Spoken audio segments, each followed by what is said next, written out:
নমস্কাৰ প্ৰাসংগিক প্ৰশ্নলৈ আপোনালোকক আদৰণি জনাইছোঁ। কটন কলেজে মাটি বিক্ৰী কৰিবলৈ ওলাইছে। মই কটনত পঢ়িছিলোঁ। কটন কলেজক বিশ্ববিদ্যালয় কৰা হৈছে যদিও মোৰ বাবে কটন এতিয়াও কটন কলেজ। কটন কলেজৰ হোষ্টেলবোৰৰ নাম সলনি কৰা হৈছে। সেই নামবোৰ মনত ৰাখিবলৈ আমি টান পাওঁ। এতিয়াও আগৰ নামবোৰেৰেহে আমি কটন হোষ্টেলবোৰক চিনি পাওঁ। তেতিয়া 1977 চন অসম আন্দোলন আৰম্ভ হোৱা নাই।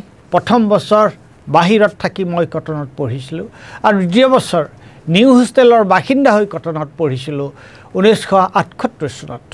হোষ্টেলত নথকাকৈ বা হোষ্টেলৰ লগত সম্পৰ্ক নৰাখাকৈ কটনক বুজা নাযায়, সম্পূৰ্ণকৈ উপলব্ধি কৰিব নোৱাৰি।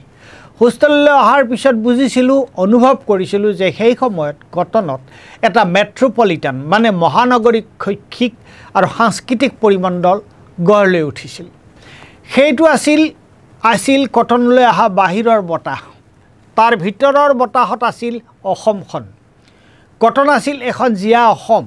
অসমৰ এনে এখন ঠাই নাছিল য'ৰ পৰা এগৰাকী নহয় এগৰাকী ছাত্ৰ বা ছাত্ৰী কটনত নাছিল। গতিকে কটনত আমি বিশ্বক, ভাৰতক আৰু অসমক একেলগে পাইছিলোঁ। ই আমাৰ দৃষ্টি প্ৰসাৰিত কৰিছিল। ই আমাক কুপমুণ্ডুকতাৰ পৰা বাহিৰলৈ আনিছিল। আৰু কটনৰ যে বয়স হৈছিল, সেই বয়সে তাত এটা ঐতিহ্য আৰু কিবা এটা পৈণতা আনি দিছিল। তাত এটা পৰম্পৰাৰ জন্ম হৈছিল। সময়ত সি এটা জীৱন্ত পৰম্পৰালৈ ৰূপান্তৰিত হৈছিল। অসমলৈ যিকোনো বিষয়ৰ পণ্ডিত বা বিশেষজ্ঞ এজন আহিলে তেওঁ প্ৰথমে পদাৰ্পণ কৰিছিল কটনত। মোৰ এতিয়াও মনত আছে, এসময়ৰ পশ্চিমবংগৰ অৰ্থমন্ত্ৰী প্ৰখ্যাত অৰ্থনীতিবিদ অশোক মিত্ৰই কটন ইউনিয়ন হলত কটনৰ অৰ্থনীতি বিভাগৰ উদ্যোগত আয়োজন কৰা সভা এখনত কেন্দ্ৰ ৰাজ্য সম্পৰ্কৰ বিষয়ে বক্তৃতা দিয়াৰ কথা। কিন্তু অসম আন্দোলনে কটনৰ এই জীৱন্ত পৰম্পৰাটো ভাঙি দিলে। সৌসিদিনালৈকে উচ্চ শিক্ষাৰ ক্ষেত্ৰত কটন আছিল অসমৰ চকুৰ মণি। কটনক এসময়ত বিশ্ববিদ্যালয় কৰা হ'ল। এতিয়া কটন এখন কলেজ নে বিশ্ববিদ্যালয় নে দুভুচীয়া কিবা এটা। লাহে লাহে কটনত চৰকাৰী হস্তক্ষেপ বাঢ়িবলৈ ল'লে। চৰকাৰী হস্তক্ষেপে যোৱা সময়ছোৱাত কটনৰ বহু ক্ষতি কৰিলে। এতিয়া পৰিস্থিতি বিষম। এতিয়া তেওঁলোকে কটনৰ অৰ্থনৈতিক সমস্যাৰ জোৰা মাৰিবলৈ কটনৰ মাটি বনিয়াক লিজত দিবলৈ ওলাইছে। লিজ মানে বিক্ৰী, সস্তাত বিক্ৰী। কটনৰ মাটি ক'ত আছে? কটনৰ দেখোন মাটিয়ে নাই। এসময়ৰ ৰাজ্যৰ উচ্চ শিক্ষাৰ প্ৰাণকেন্দ্ৰ কটনৰ যিমান মাটি থাকিব লাগিছিল সিমান মাটি আছেনে? কটনৰ খেলপথাৰ আছিল পল্টন বজাৰৰ ওচৰত থকা নিউ ফিল্ড।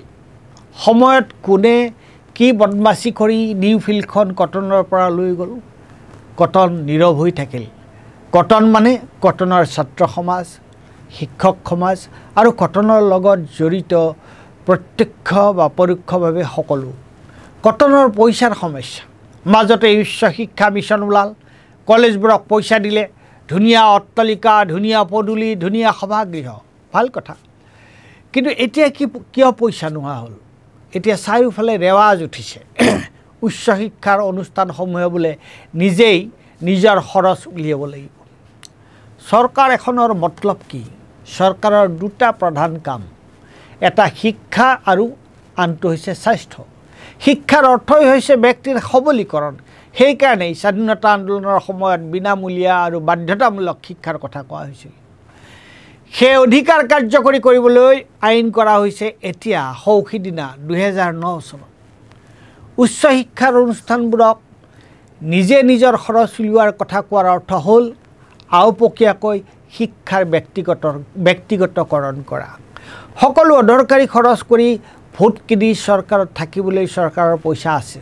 কিন্তু কটনৰ দৰে অসমৰ উচ্চ শিক্ষাৰ প্ৰাণকেন্দ্ৰ এটা জীয়াই ৰাখিবলৈ চৰকাৰৰ পইচা নাই। কটনৰ লগত কেৱল অসমৰ উচ্চ শিক্ষাৰ ইতিহাস সাঙুৰ খাই আছে তেনে নহয়। কটনৰ লগত অসমৰ সাহিত্য, সংস্কৃতি, ৰাজনীতি আৰু বৌদ্ধিক ইতিহাস জড়িত হৈ আছে। সেই কটন চলিবলৈ এতিয়া পইচা নাই। নিজৰ মাটি বিক্ৰী কৰি কটন চলিব লগা অৱস্থাৰ সৃষ্টি হ'ল। কটনৰ মাটি বিক্ৰী কৰিবলৈ লোৱা কথাটো অসমৰ কাৰণে এক চৰম অপমান। কটন কেৱল কটনৰ নহয় সমগ্ৰ অসমৰ কটনৰ মাটি বিক্ৰী কৰাটো আমাৰ অসমৰ সকলোৰে আত্মসন্মান বিক্ৰী কৰা আমি সকলোৱে ইয়াৰ বিৰোধিতা কৰিব লাগিব ই বন্ধ হ'ব লাগিব ইয়াক যিকোনো প্ৰকাৰে বন্ধ কৰিব লাগিব এতিয়া এইখিনি পঢ়ি থাকোঁতে এটা খবৰ আহিছে যে কটন কলেজৰ ৰেজিষ্ট্ৰাৰে এটা প্ৰেছ ৰিলিজ দিছে আৰু প্ৰেছ ৰিলিজটোত তেওঁ কৈছে it is unfortunate that a notification issued by the authorities of Cotton University recently has led to controversy and concern about proposed modes of felicitation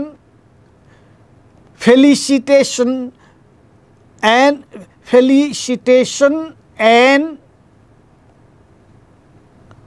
services for the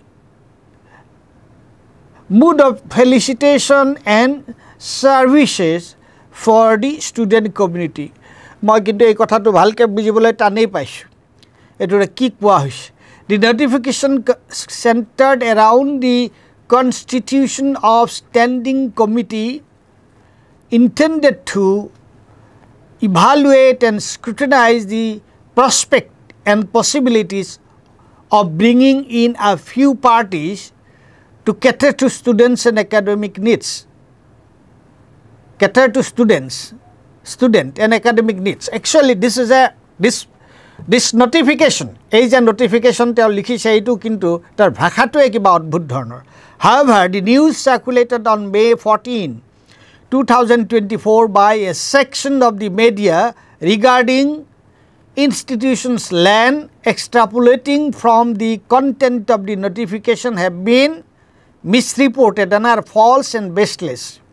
The institution and its stakeholders reiterated that they have no intention of causing confusion or any form of alarm in the minds of the public regarding the integrity and well-being of Cotton University, register Cotton University. Etia, এই যেটো এওঁলোকে যিখন স্পষ্টীকৰণ দিলে যেটো press release দিলে এই press ৰিলিজটো অস্পষ্ট ইয়াত তেওঁলোকে স্পষ্টভাৱে ক'ব লাগিছিলে যে কটন কলেজৰ মাটি বিক্ৰী কৰা বা মাটি লিজত দিয়া কোনো প্ৰস্তাৱ নাই বা কোনো পৰিকল্পনা নাই এই সন্দৰ্ভত যিবোৰ কথা বতৰা ওলাইছে সেই সকলোবোৰ ভুৱা ভ্ৰান্ত এই ধৰণৰ কথাহে তেওঁলোকে ক'ব লাগিছিল কিন্তু মোটামুটি ইংৰাজীত যিখন ইয়াত নটিফিকেশ্যন দিয়া হৈছে তাৰ ইংৰাজীটো বৰ অদ্ভুত ধৰণৰ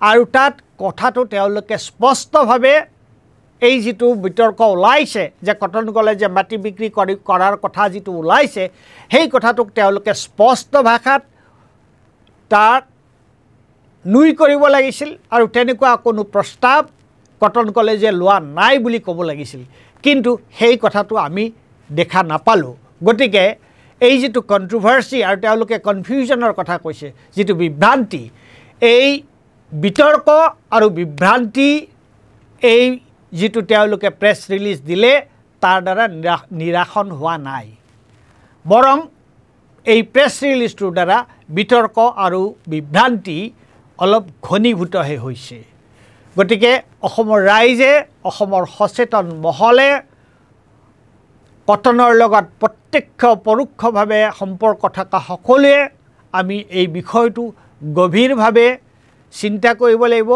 আৰু কোনো পৰিস্থিতিতে যাতে কটন কলেজৰ মাটি বিক্ৰী কৰি বনিয়াক গটোৱা নহয় তাৰ ব্যৱস্থা কৰিব লাগিব ধন্যবাদ